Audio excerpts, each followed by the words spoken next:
Hello, and welcome to another Atonement Philosopher video.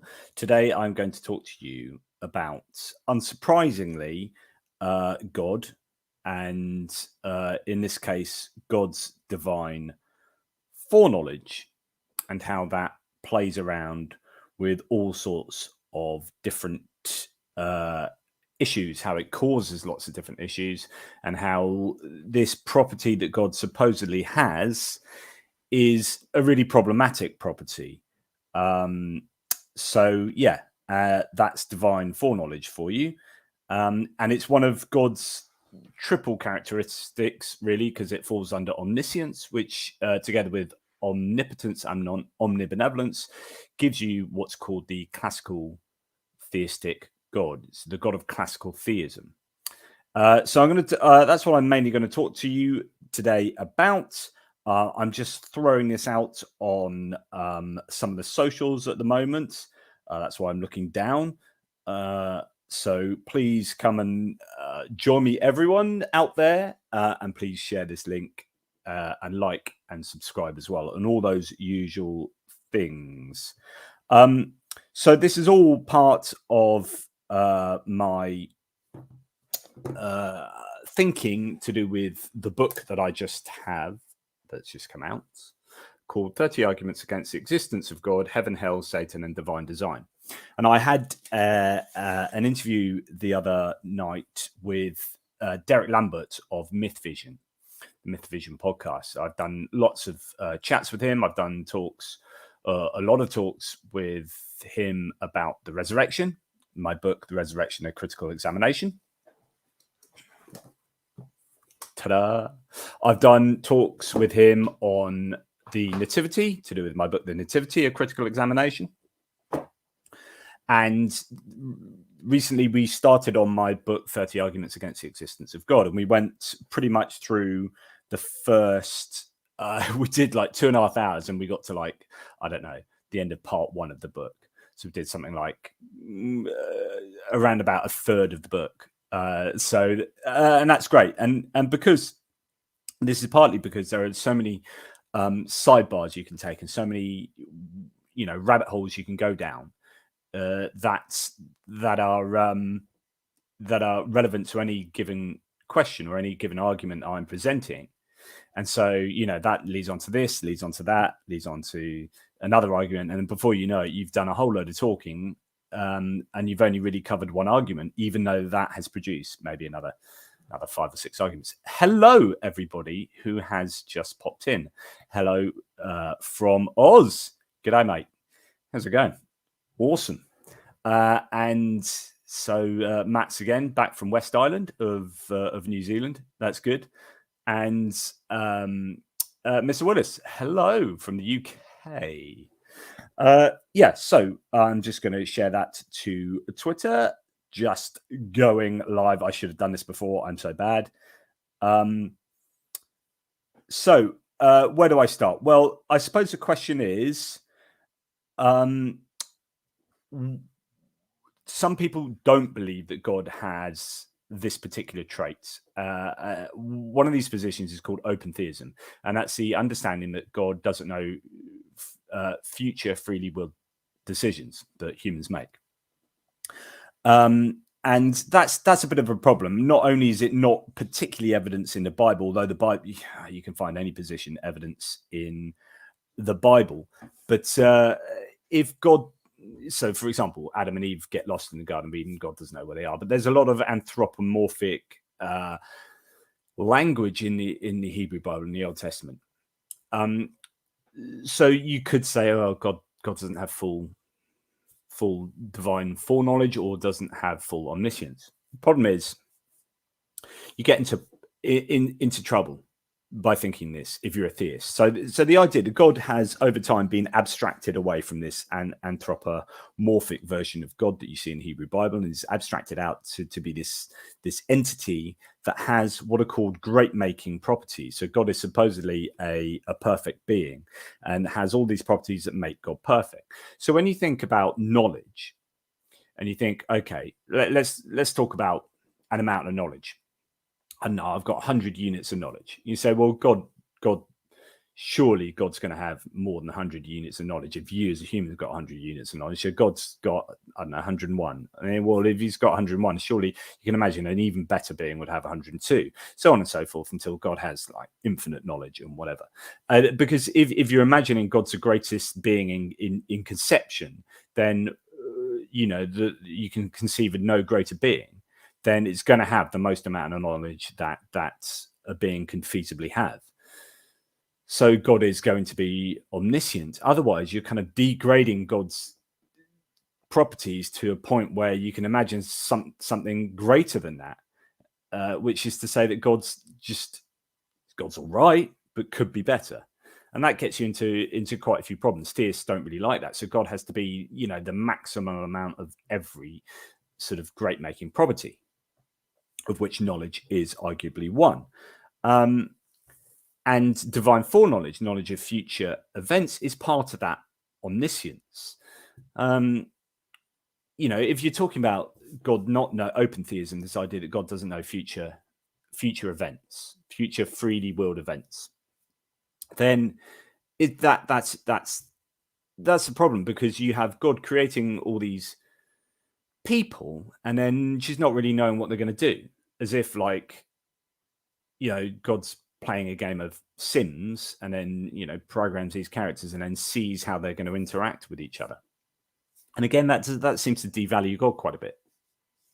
And you've got this, like I said in a few videos recently, if Facebook can predict human behavior after 300 likes of a human better than your own partner, like if Facebook can produce an AI algorithm that's really predictive of human behavior, and yet you're saying God can't predict human behavior, then you've got a problem. Like, Facebook appears to be more knowledgeable than God. So that's a real issue. And so really, I don't think you can get around these ideas that I don't think presenting a God that doesn't have omniscience is going to get you a decent version of God. And there are other problems. Like I had a friend over in Australia, actually, who sent me an email the other day saying, "Oh, I've just been thinking about these ideas about omniscience from my other video with Derek." And, you know, the idea that imagine God doesn't have divine foreknowledge. So what I want to do at the beginning of this video is present the idea that God has to have divine foreknowledge if you've got any kind of understanding of a being that is surely divine. So and this is what he said, if theists say every suffering has some ultimate purpose, and I use the example of 240,000 people dying in a tsunami, that's my go-to example. So you say, if you're the theist, you say, well, there's a reason for that happening, because, you know, God works in mysterious ways. Well, if God doesn't have divine foreknowledge, this cannot be the case, because God was not aware that it was going to happen before the very instance it happened. It would not know whether it had any ultimate purpose. And that's a really interesting argument. Although theists will probably get around that with open theism. You say God doesn't know the future freely willed decisions, rather than like whether a tsunami would happen. Maybe God's got the ability to predict plate tectonics, but not human behavior.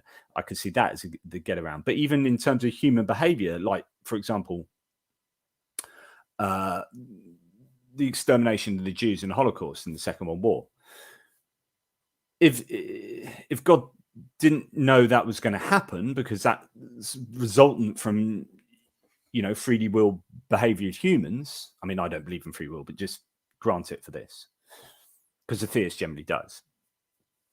Then if the theist says, well, it has to happen for a reason, that doesn't really work. If God didn't know in advance of that it was going to happen, and therefore there couldn't be a reason other than free will itself. You know, the free will theodicy, why is there so much suffering and evil in the world? Because that's a corollary of free will. And if we have the ability to be free, and that's one of the greatest, that's a great making property, and we'll come back to that. So this is a great making property that humans have to have this ability to freely choose. Well, that also involves us being able to choose badly, and that involves like genocide and stuff. That's the only way that you can understand things happening for a reason, because if there's any other particular reason why something happened, that wouldn't make sense if God didn't have divine foreknowledge. So the genocide happened for reasons other than just the ability to have free will. Then God, you couldn't posit that reason, because you're saying God just didn't know that was going to happen, and so therefore there couldn't be this happening for any other reason, because actually it looks pretty much like random, because God didn't know it was going to happen. God can't have these greater reasons, so on and so forth. So that's an issue. Another issue, if you say that God doesn't have divine foreknowledge, is prophecy.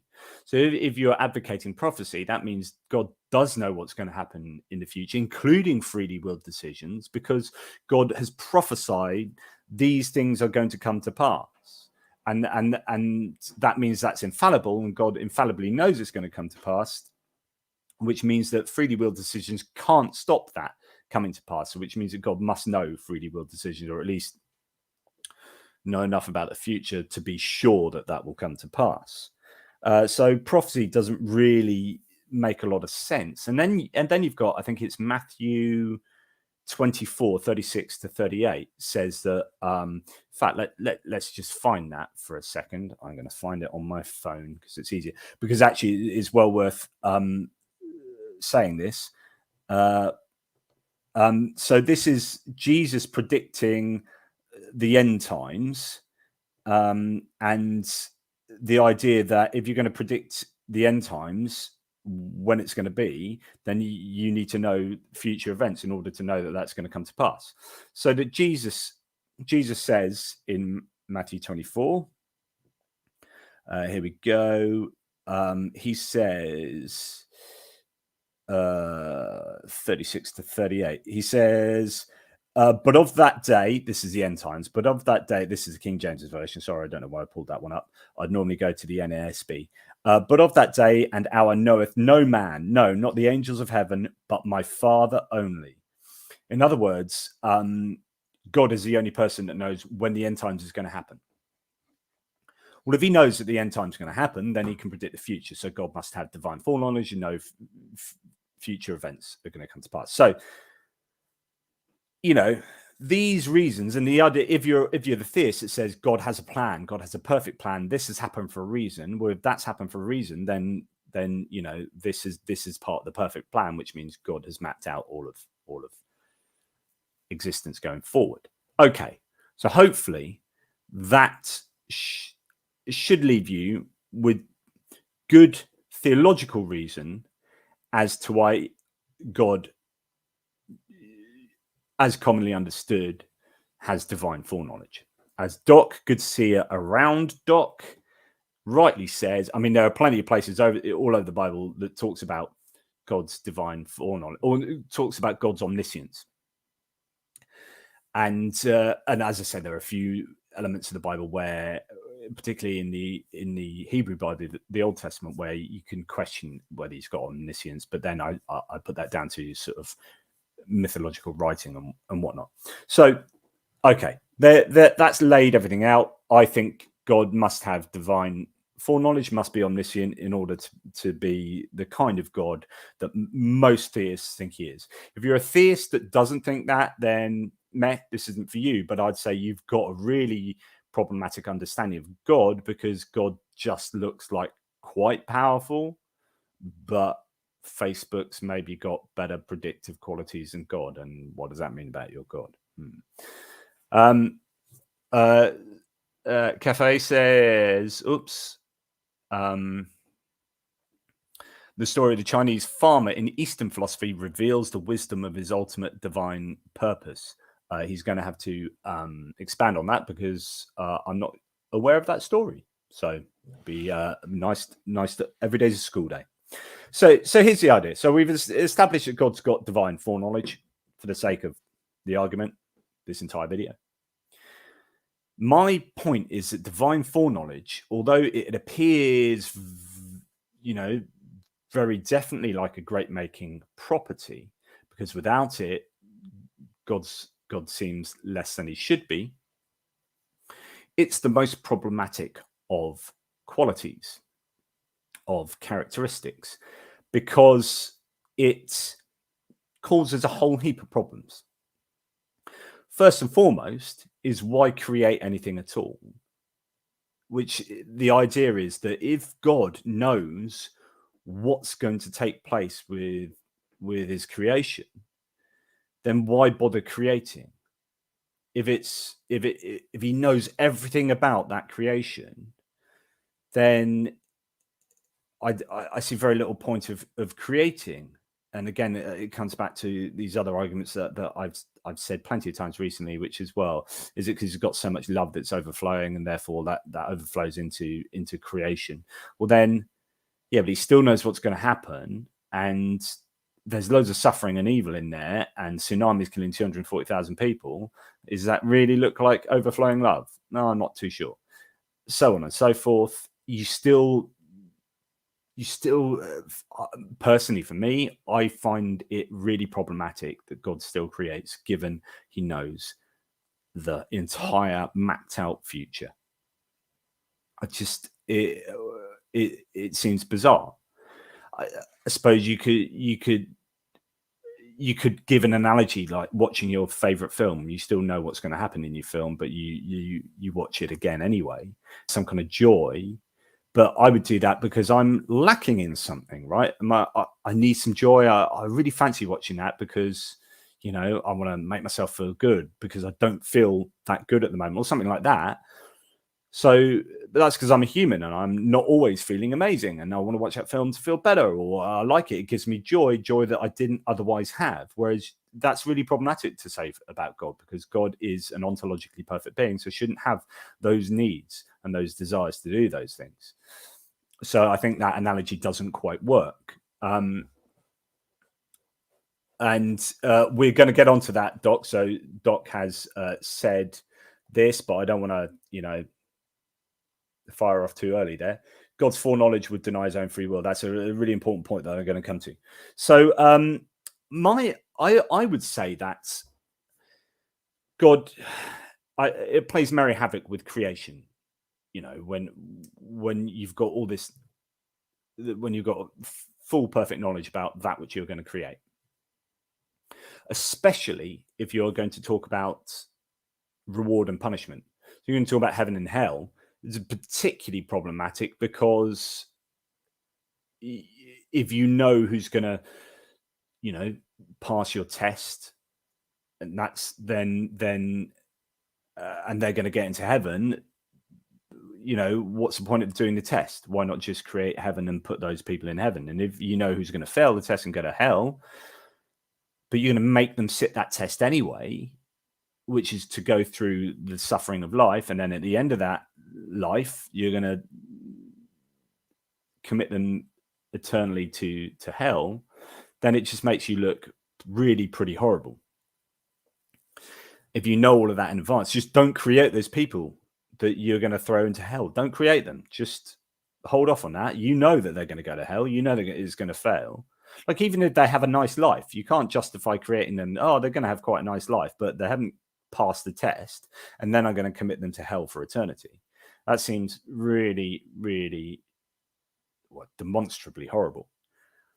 Some theists would get around that by saying, they don't go to hell, they are just annihilated. So annihilationism, which is the idea that the soul, a problematic entity as it is, just gets, poofed out of existence, and only the people who pass the test go to heaven, their souls remain.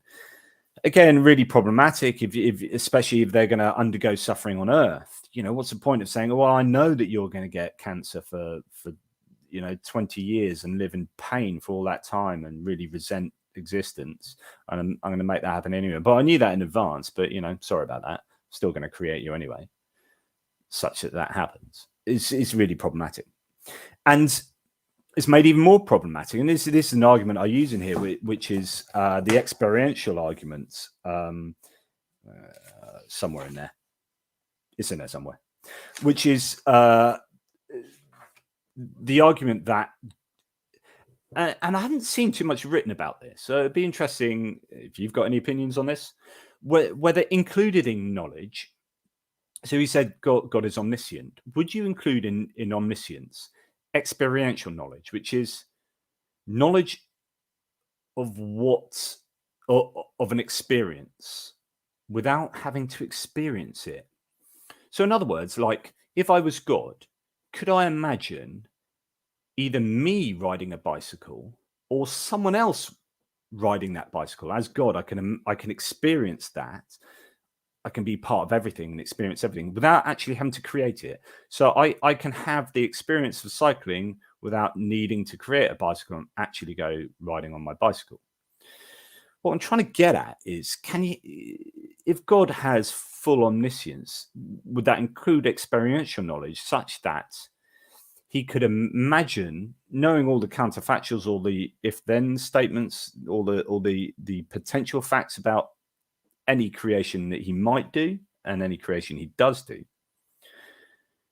If he can experience that creation, so let's take this world, right? I know, or at least I know that I exist 100%.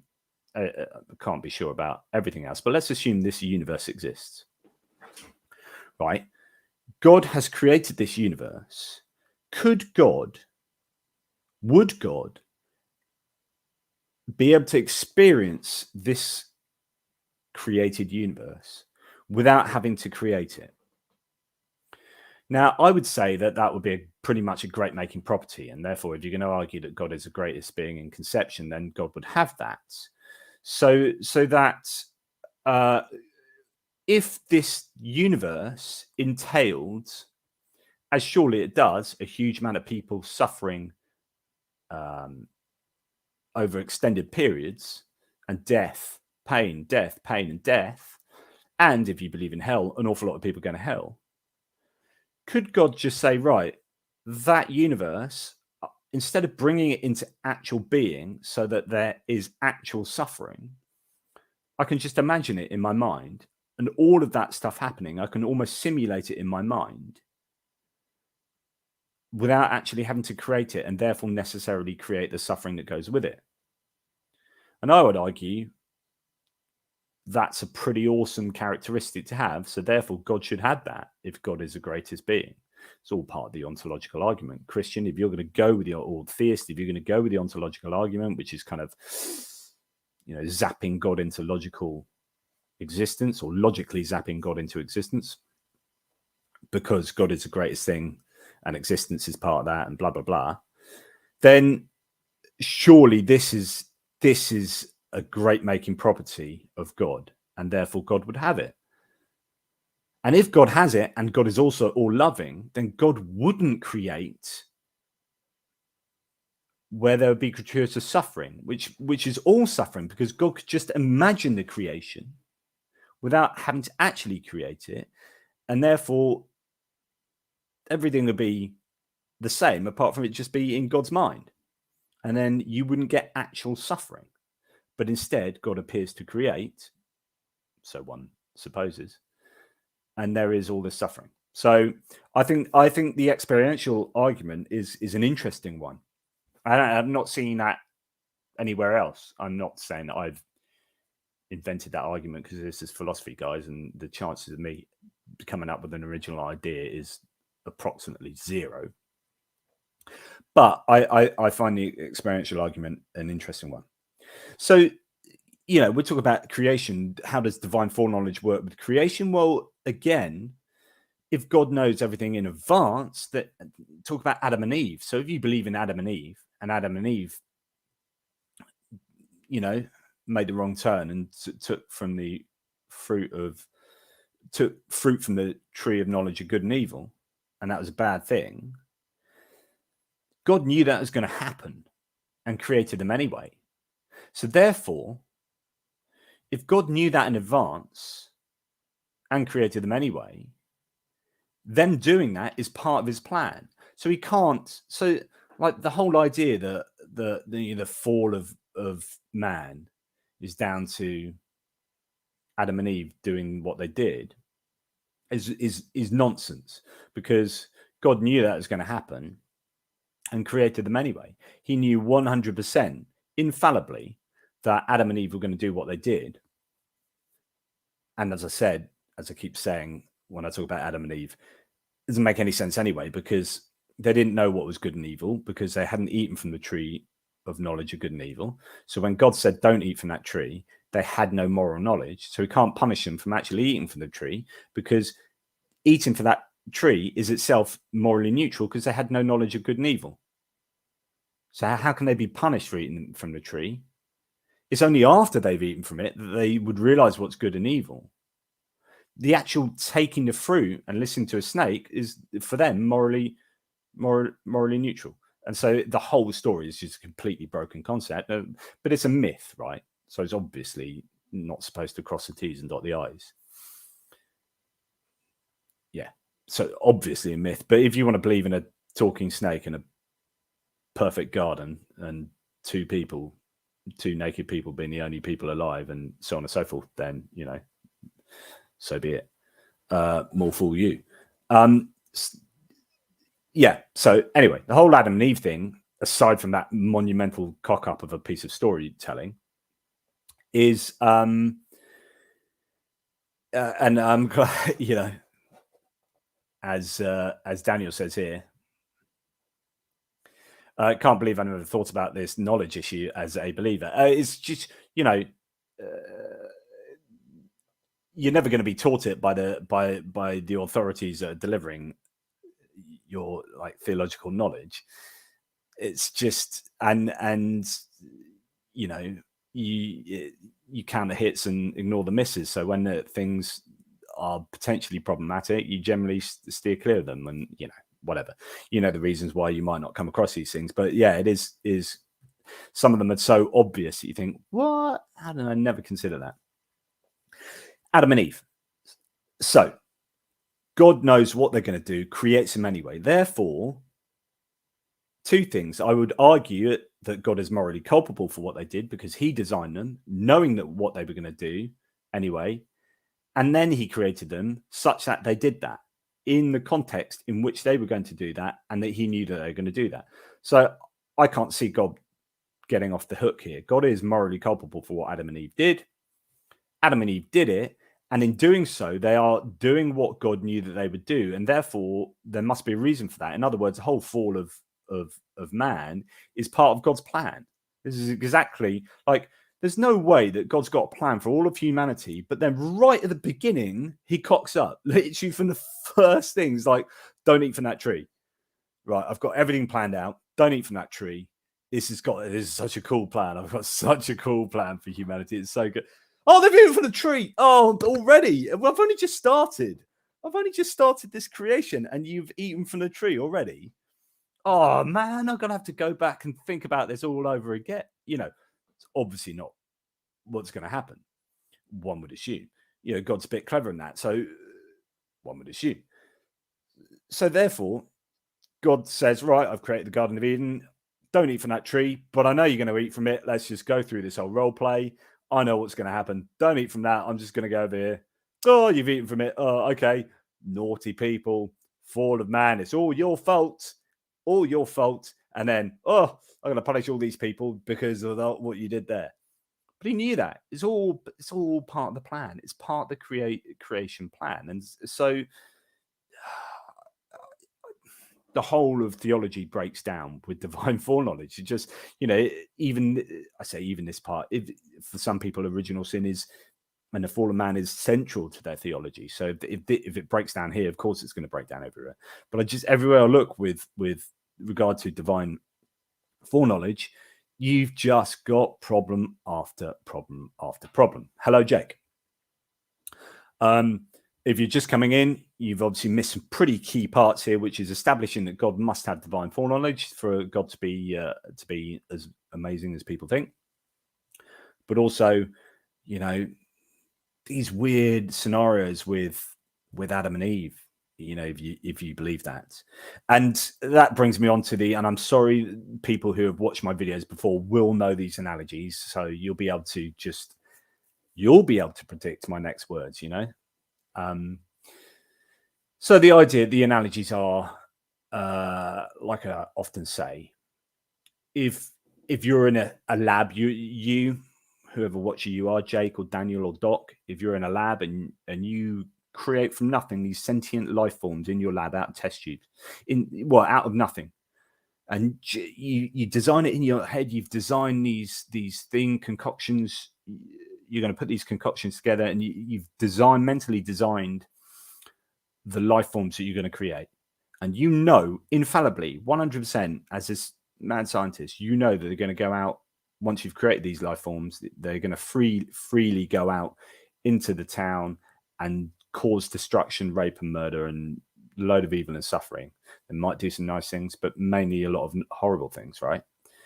You're like, I know they're going to do that. If I didn't do this, they wouldn't do that. They wouldn't exist, right? So I am causally responsible for making them exist, and causally responsible for them doing evil if they do it. And I could stop them doing evil by either stopping them do it or not creating them at all. But I'm going to do neither, and I'm going to create them anyway. If you created those life forms and they went out and caused that evil, then I would suggest as a scientist, you would be held morally culpable and accountable for that which took place. And I think the police would have every right to come to your lab door and take you in for in some sense causing the suffering that took place as a result of those sentient life forms going out. Now, even if they had free will and were doing those things, you as a scientist knowingly created them such that they would do that. You created them in a way that they would go and do that. And you knew that they would go and do that. And they went and did that. So you are at least somewhat, and I would say ultimately, responsible for that which they did. In other words, God's divine foreknowledge implicates God in all the bad things that take place in creation. I mean, every single bad thing. Yeah, and if God doesn't intervene, like it's the idea I talk about. If I'm a big hulky guy and there's some little kid beating up a granny, and I don't go and stop that kid beating up a granny, but you can talk about the drowning analogy. If there's someone drowning in front of you, flapping around, drowning on the edge of death, the edge of life, and you just go, oh, I could help you here, but I'm not going to help you. I'm just going to look at you and just say, have faith in me, but I'm going to look at you and I'm not going to help you live. And then you watch them drown. In human society, you would be somewhat morally culpable for them drowning. Very much. If you could easily just put your hand in at no expense to yourself and not putting yourself at any risk, I could put my hand down and pull that person up, but I choose not to, then there's an issue there. And this is what God is doing, just not getting involved and not stopping all the evil that God knew would come about and created in such a way that it came about. And I think there's a real issue there. Let's see what Doc says for a bit of a sidebar. Irrespective of how insignificant the harm suffered by X is after X is brought into existence, it is still better to not come into existence and thus suffer no harm at all. Yeah, I mean, slightly connected to that, like I often say to you guys, is it doesn't matter what the amount of suffering is in terms of gratuitous harm. If we're talking about the problem of evil, why is there evil and suffering in the world, given God is omni, knows what to do about it, cares enough to do something about it, and is powerful enough to do something about it, but doesn't. So God's sitting back and watching that person drown. There must be a reason for that happening. But if there's not a reason, it can be the smallest amount of suffering, stubbing your toe in the morning or in the afternoon or at night, or genocide or tsunami, whatever it is. That invalidates God's omni characteristics. But it's maybe slightly different from what Doc is saying here, which is that it's still better not to be created at all. I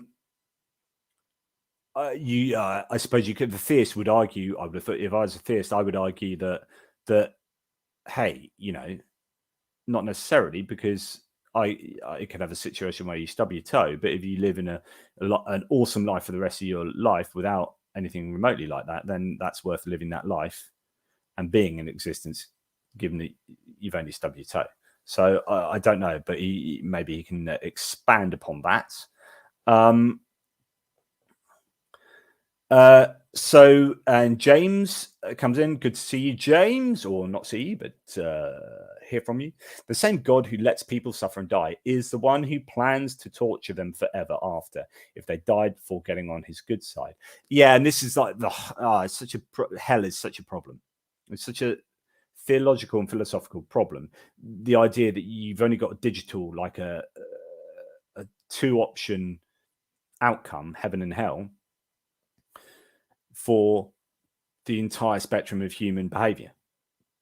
So if someone just misses out on heaven and gets to hell, maybe they've only been 49.999% good and it's 50% that gets you into heaven.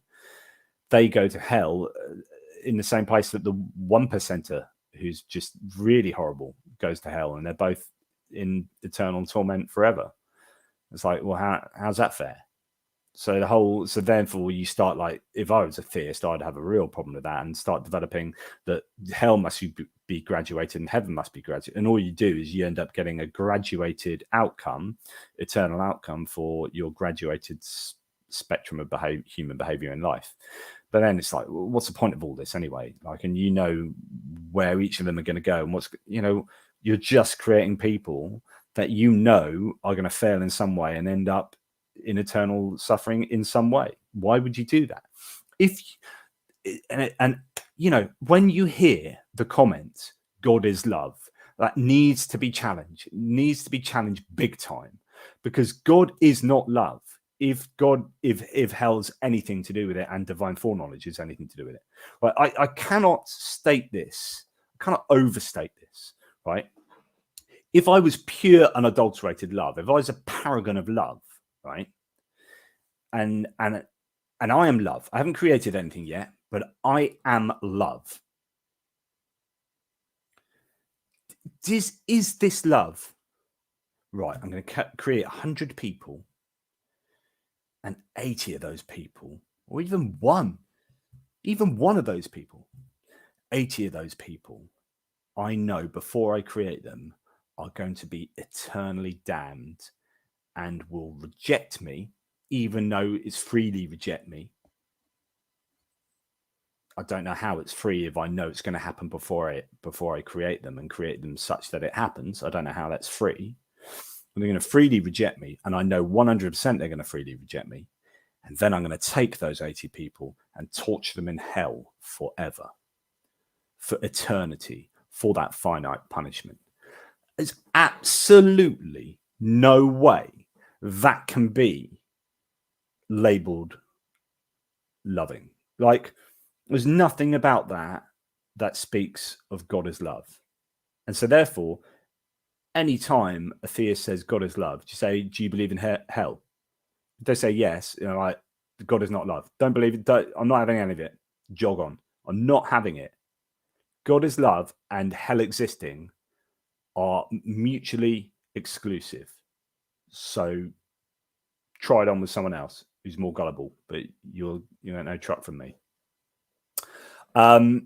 So maybe Doc's. So then, irrespective of how great the benefits enjoyed by X are after X is brought into existence, these benefits are not an advantage over not coming into existence. Right. Here's a really. I might disagree with Doc here. Irrespective of what Doc says about any of the details there, it is a real problem with making a value judgment about non-existence. So non-existence literally has no value. So it can neither be good nor bad. It's literally like, it's like, what's a bigger number, 37 or cheese? It's like, you can't answer that question. Cheese isn't a number. Yeah, exactly. So non-existence has no value. It is valueless. It's not that it has zero value. It's just you can't evaluate it because it is nothingness, and you can't put a value on nothingness. So when you say it is better not to exist, and I think that talks of a bit of a problem, but I don't know. Maybe Doc disagrees. I'll be happy if he disagrees, and we can have an argument. Awesome. or not. No, don't disagree. So yes. Lots of comments coming in. Goodness me. Right. Okay. I'll try and react to some of these. What I find most frustrating about apologetics is that they make their own beliefs unfalsifiable and fantastic in order to defend their faith. What you'll find, I mean, I don't want to talk too much about heaven and hell because this is about divine foreknowledge, but what you'll find is by under-determining heaven, by under-describing it broadly in the Bible, for example, this is the success of the idea through time since the inception of Christianity. It's that heaven isn't described in any kind of detail, which means that it's theologically and philosophically very slippery.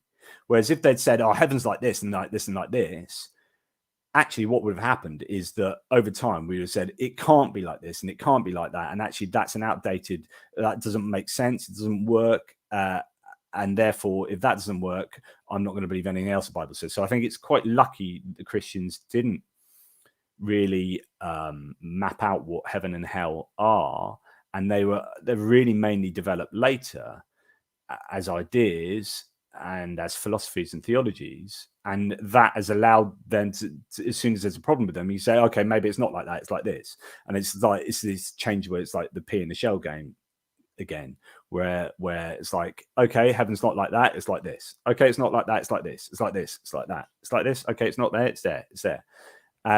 And it's a kind of whack-a-mole. And I think that kind of talks a little bit to what Jake is saying here about the frustration about apologetics, is that they make their own beliefs unfalsifiable. That it's just like you make assertions of what it must be, that you're pushed into corners by arguments that skeptics say.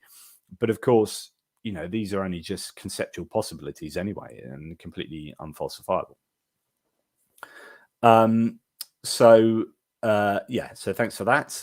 There are a few too many for me because I'm going to get to, of course, but Isaiah 13:15-16 says, whoever is captured will be thrust through. All who are caught will fall by the sword. Their infants will be dashed to pieces before their eyes. Their houses will be looted, which is lovely. I mean, God, I told you, God is love. Yes. As the continuation is, and their wives violated. There you go. Sounds like a loving God, or not. So yes, that's. I talked about the lab example. The other example I talk about, especially this analogy becomes a bit more relevant in terms of atonement. So when you talk about atonement, which is the death of Jesus atoning for the sins of humanity. Well, if God knows all of this in advance, right, and knows what sins all of humanity are going to do, and has created them such that they will do that, and then God demands some kind of payment for that happening, you're like, what is going on here?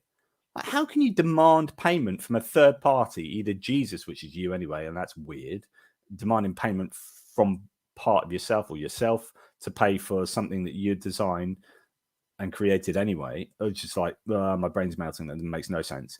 Or you demand payment from the entities you created, that you knowingly created and knew that were going to do bad things. They ended up doing bad things, which you knew was going to happen. And you say, you naughty people for doing bad things, I demand payment for that. I demand either punishment or atonement or whatever. It's like, what are you doing? This doesn't make any sense at all. And it's the divine foreknowledge again that is the problem characteristic. That's just huge problem.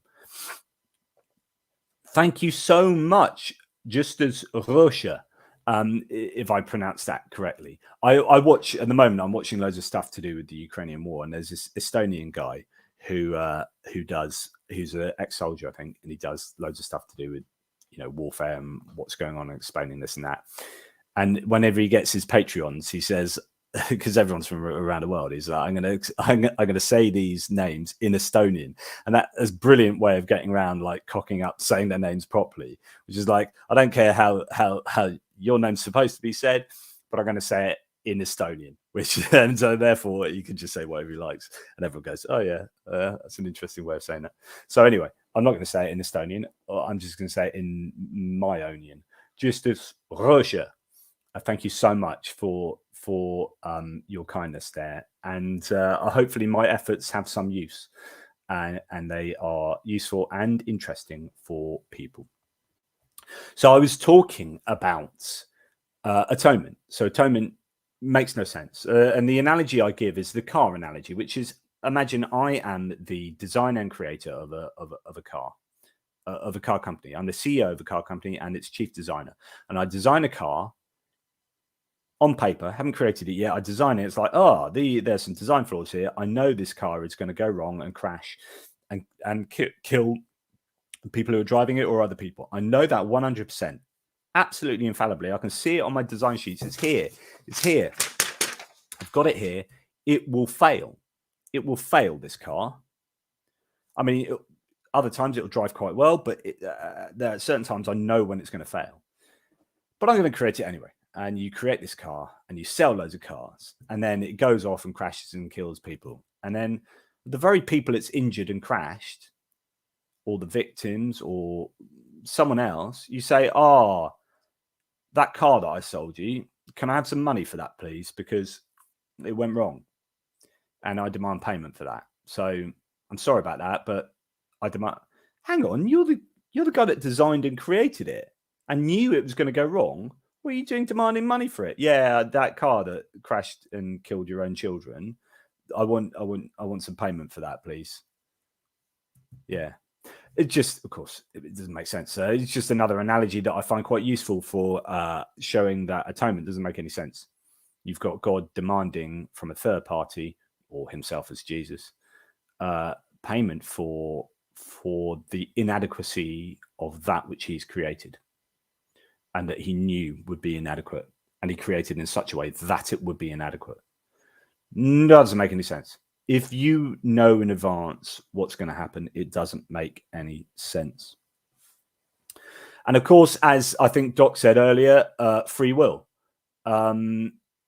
So free will is a problem for divine foreknowledge, and there's huge amounts of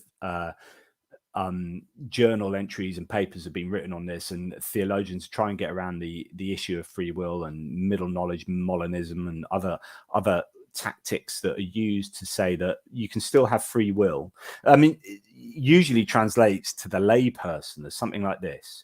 Yeah, God knowing what I'm going to do isn't causing me to do that. So it's like, it's this idea that I'm looking across the street, right? And I'm seeing some little Jimmy mug Doris, right? Little Jimmy mugs Doris. Jimmy does it of his own free will, but I know he's going to do that. I know he's going to do that, and he's gone and done it. Me knowing he's going to do it doesn't cause him to actually do that. The problem is that's a little bit of a false analogy, because it's not that I just know he's going to do that. It's like I created him and Doris and the entire universe, and I created that universe knowing that at that exact point he would do that and not anything else. So in that causal circumstance, let's call that CC1. In CC1, I know that Jimmy would do A. So J would do A in CC1, which means in CC1, J would not do A. So it would not do not A. So in other words, in that moment, in that particular causal circumstance, and this is where you get the grounding objection, there's something about that causal circumstance which means that J does A, but if he's in a different circumstance, he might not do A, but in that circumstance, he definitely does do A. In order for me to know that, there has to be something connecting the causal circumstance to Jimmy doing it. Anyway, that all gets I'm getting a bit bogged down there. That's a grounding objection. But the idea is that it's not just that I'm looking at saying, oh, he's going to do that. Oh, he's gone and done it. And therefore, I'm not actually causing him to do it. I just know he's going to do that. Yeah, fair enough. But if I've created literally everything such that he does that in that situation and definitely doesn't do anything else and only does that, then yeah, I am invalidating his free will, because it looks like he's always going to do that and there is no garden of forking paths. There is no ability for him to do otherwise. So I think it really is a problem for free will, and although there are lots of attempted solutions by apologists, I don't think they work. So that's my opinion.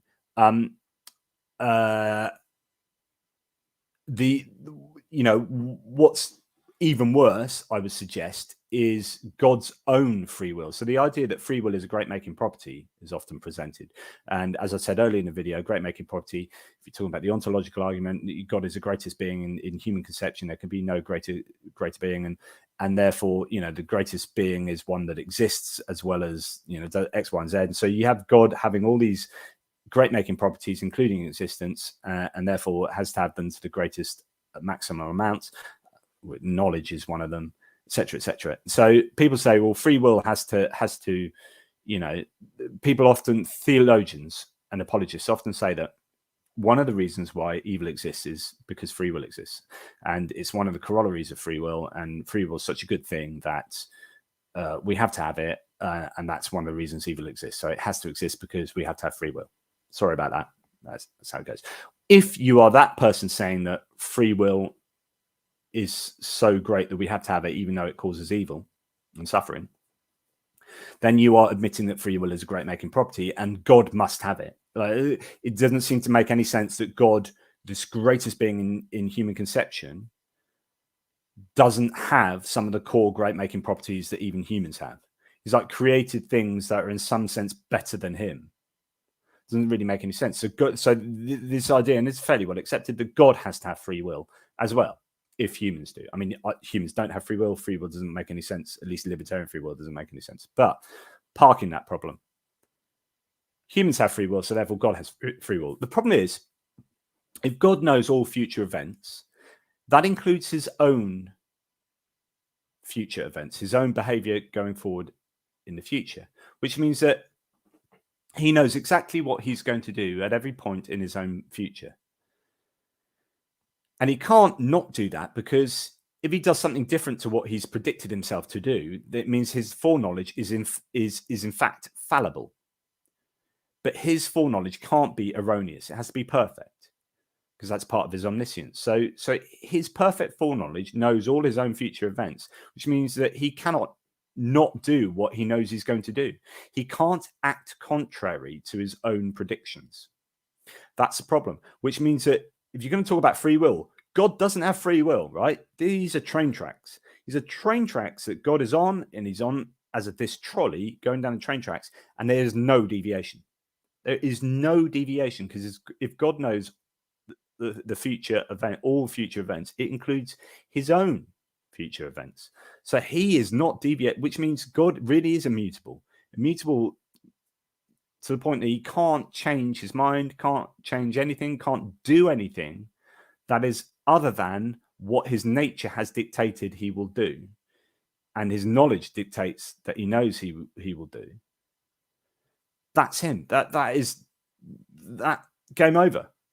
God is just an automaton, a robot doing that which he's predicting himself to do. And for me, that's a phenomenally problematic scenario, but one that I don't think you can extricate God from. I think it's a real problem. That's a real problem, and God needs to deal with it. Chindi, who is such a wonderful support, thank you, Chindi, and always says such kind things as well. Love your deep insights. You make me, as a theist, think a lot. Brought your most recent book and keep up the great work. Oh, thank you so much. Thanks for buying that book as well. This being my most recent book. And isn't it great when theists, like Chindi, says some wonderful things all the time. And what I like about Chindi as well is he knows why he believes certain things and knows the limits of what he believes and the psychology involved.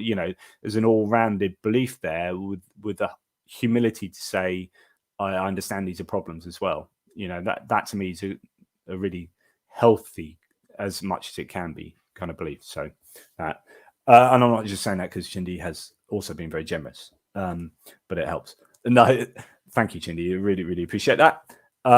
So the idea is that God is immutable. but it then gets worse, because actually,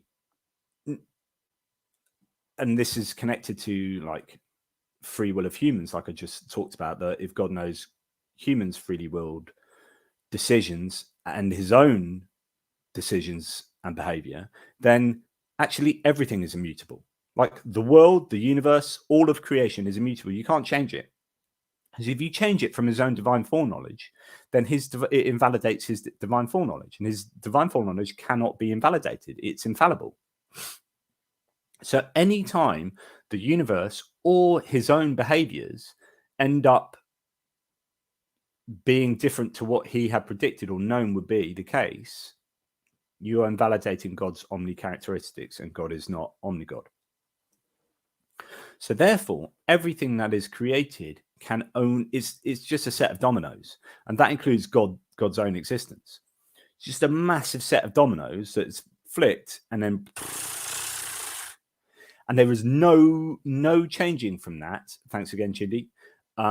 No changing from that at all. Just that's what's going to happen, and end of story. Which, you know, kind of gets onto the next point that Doc mentions, which is prayer is meaningless, which is exactly right. Okay, so if you believe in intercessory prayer and the petitionary prayer, where, you know, God, oh, please God, can you make this happen? No, God can't make something happen that wasn't already going to take place, given his own divine foreknowledge. God is never going to sit up there and receive your prayer and go, oh yeah, oh, you want Manchester United to win. I had Man City winning that one, but that's really, I like what you said in your prayer, actually, and the way that, you know, Man United mean that much to you, that actually I'm going to allow them to win that game now. Do you know what? I didn't think about that before, but that's a good point. That's a really good point.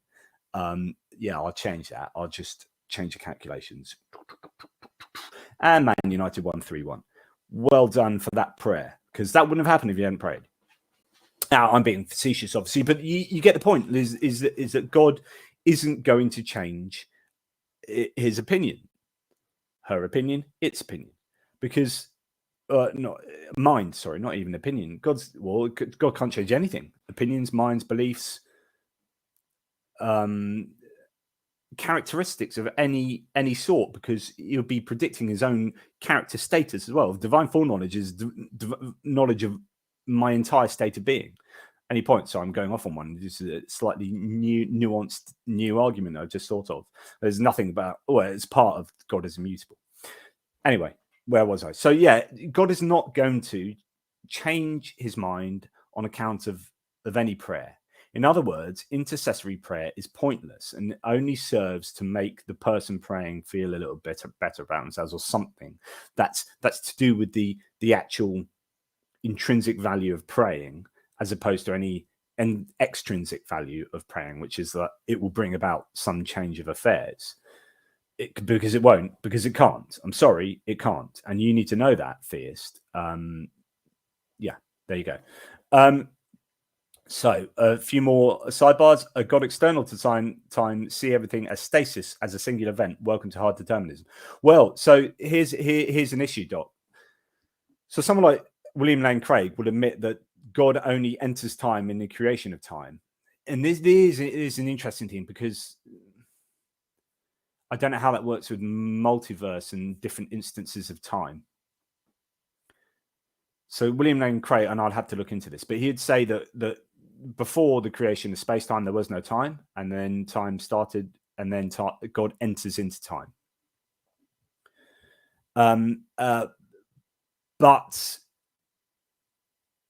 there is this weird, other people might say God is external from time, but then all the time is just, how would you see the universe, which is has some temporal existence, from outside of it? And is it just a block universe? In which case, well, yeah, it's four-dimensional block space-time, and there is no free will, and then that's a bit of a problem.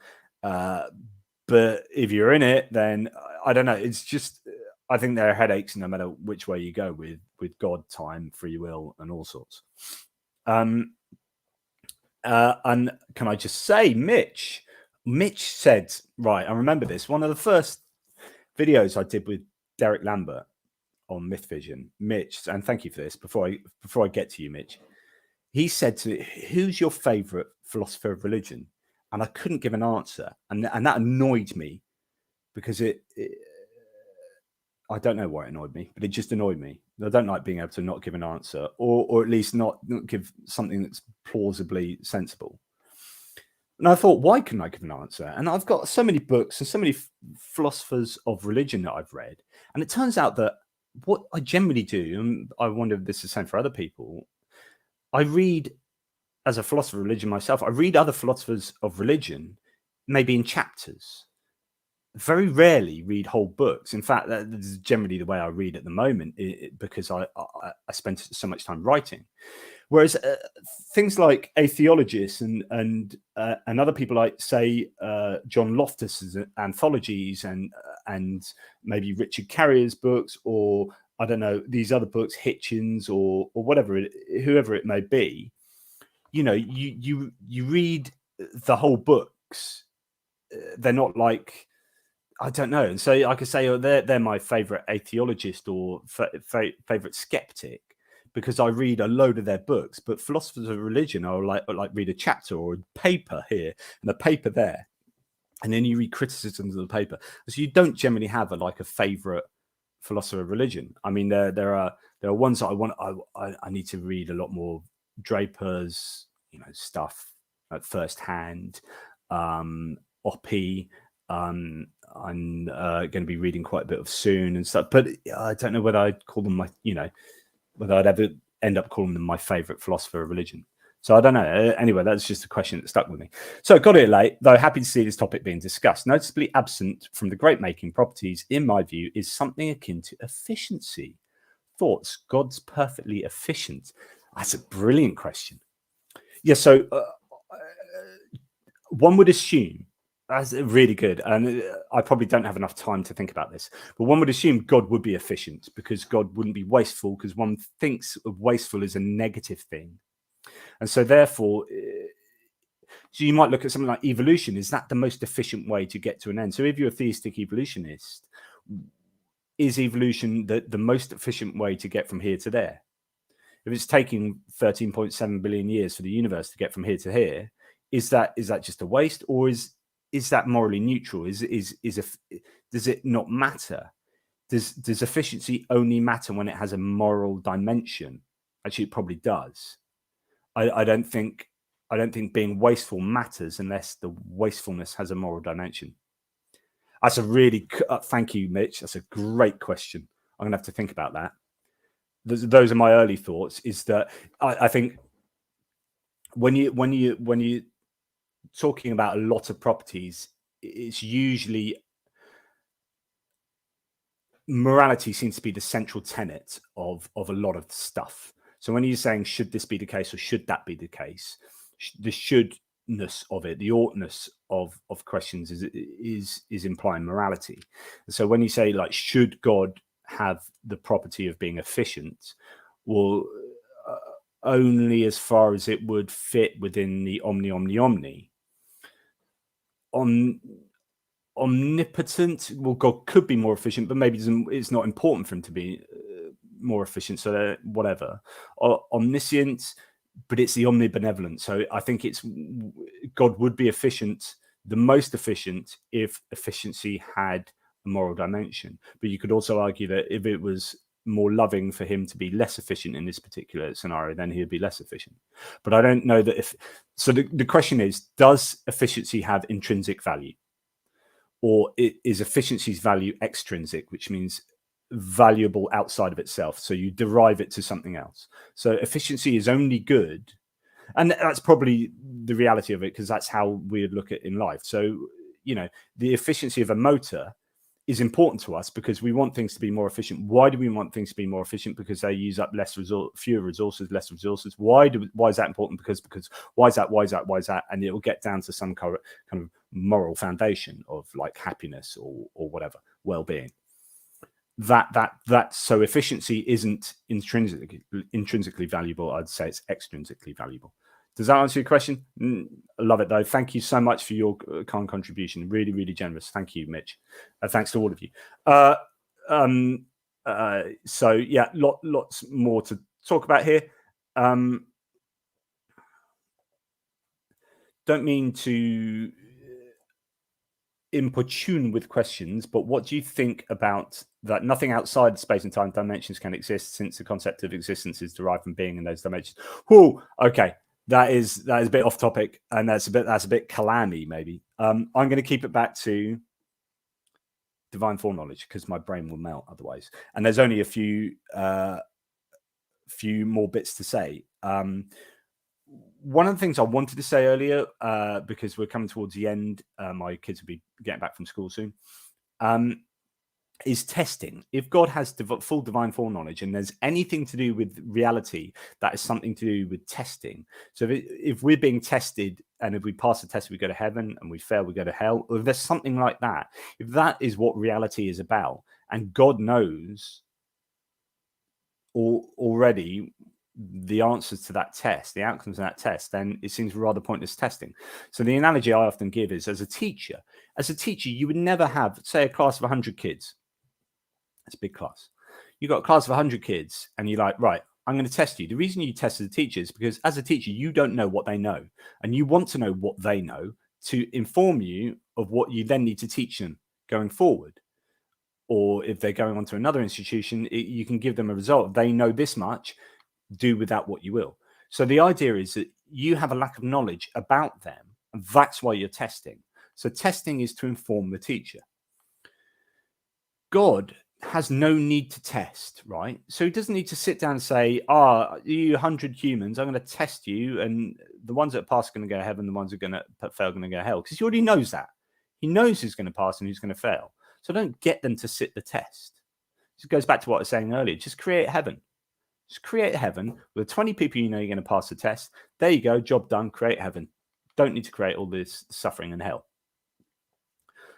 So that's a real problem. But the test gets even worse when you the analogy gets even worse for theists when you add these little components, which is now imagine if part of this test is the outcome is that you want people to pass, right? And imagine, so if passing is to freely come to love God, so you want to give them a test and see which ones are going to freely come to love God, or get this whatever mark which correlates to freely loving God. I'm trying to want to keep this analogy going. And then you give to each of these 100 kids taking the test, you give them cheat sheets. You're like, I'm going to help you. I'm going to need a cheat sheet. Someone you give like 95 out of 100 of the answers correct, right? And you give them that cheat sheet. That's like doubting Thomas. He gets to poke Jonathan. I just saw the word Jonathan. That's my name. He gets to poke Jesus, right? So he's got all the answers. He's been given all these leg ups for his test, and he passes the test and gets to go to heaven, right? And you get some person born in Riyadh, Omar in the class, gets given a cheat sheet by the teacher, by God, by the teacher, that's like, here's your cheat sheet. It's got all the right answers on, except actually they're not the right answers. Most of them are the wrong answers. And so he only gets 20 out of 100 because he's given a cheat sheet where he's like disadvantaged, which is like being born in Riyadh, where you're going to become a Muslim and disadvantaged from getting the right God and blah, blah, blah. So the analogy is that the test is really problematic when you're giving out different advantages or disadvantages to anyone taking a test that will disadvantage or advantage them to passing the test, believing in God, coming to a loving union with the correct God. So not only is it that, but, and I was talking about this with Gnostic Informant, Neil from Gnostic Informant. We were going through this analogy, and he said, and it's worse than that, because this test, i.e. real life, you're also cattle prodding the children and torturing them while they're doing the test. which is like, oh, that person gets cancer and blah blah blah, and they have to freely come to love God, and they're born in Riyadh, and it's like, and while these kids are doing the test, which you've given some of them cheat sheets which are going to get them to pass the test, and others are going to get them to fail the test, you're also punishing them while they're doing it. It's like, what is going on? That would be Ofsted, the regulatory body for teaching in the UK. You'd be out of the classroom, you'd be in prison. And that's that, I think, is a pretty good analogy for what an all-knowing God is doing here, which is, I know he's going to pass the test, and I know he's going to fail it, and I'm actually going to help some people pass the test. I'm going to help some people fail it, and all the while I'm helping some people pass and helping some people fail, and knowing the outcome of the test anyway, such that I know all the combinations of what's going on. I know the outcome of everyone at the end of this testing period. I'm also going to torture most of you.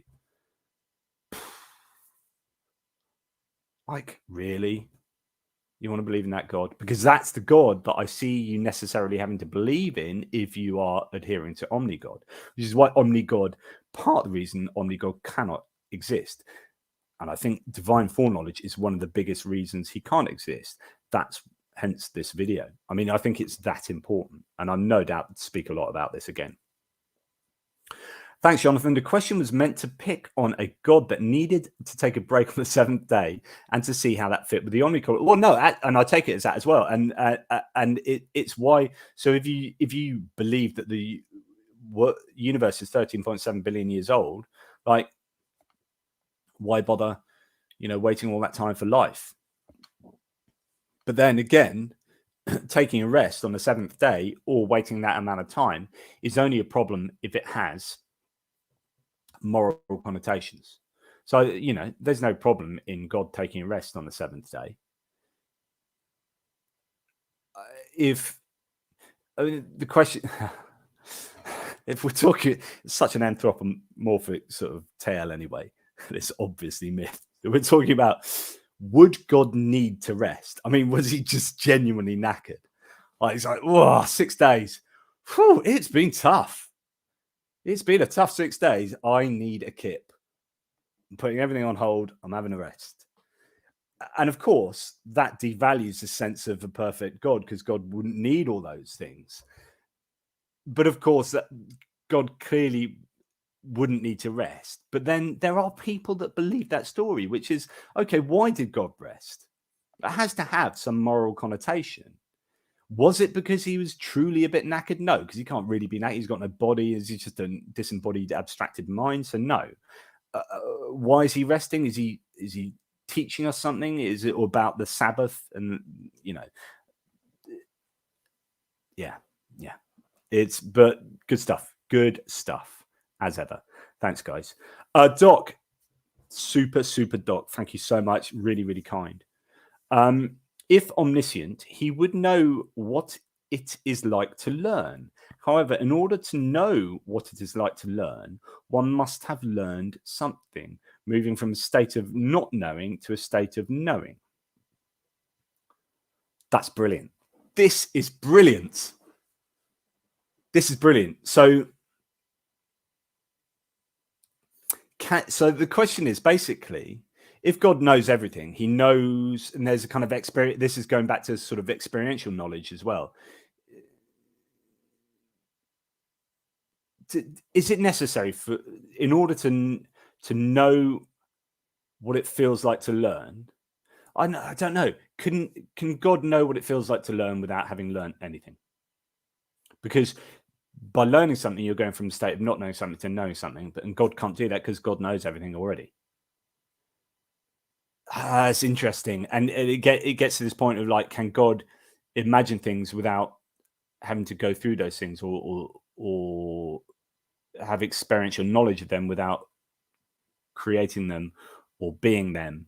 And so therefore, can he have experiential knowledge of learning without going through the process of learning? That's a head scratcher. I love it, Doc. I don't know what anyone thinks about that. But that's interesting. I will have to think about that. I suppose as a Christian, you'd say that he could have knowledge of learning without having to learn. and just assert that bit of, there you go. Hi to Melody, who's just joined in the fun a little late because I was just about to finish in a second. Thank you, by the way, Doc, and thank you to all the really, really generous super chatters. It's very wonderful that you have helped out there. It means a lot. So thank you very much. There are other instances in here of where divine foreknowledge is a problem. And as I said, I hinted at heaven and hell. Heaven and hell is a particularly obvious one, because if you're going to create heaven and hell, I mean, I did talk about this earlier. If you're going to create heaven and hell, whereby you're going to condemn someone to eternity for those for any given set of activities, and that's going to happen in advance, then I don't know. It's yet again, divine foreknowledge is just a huge problem. If you have any more questions, get them in, because I am just about to sign off. I'm just going to quickly look through to see if there are any obvious ones. I mean, when you're talking about things like design problems, teleological arguments, so arguments about how poor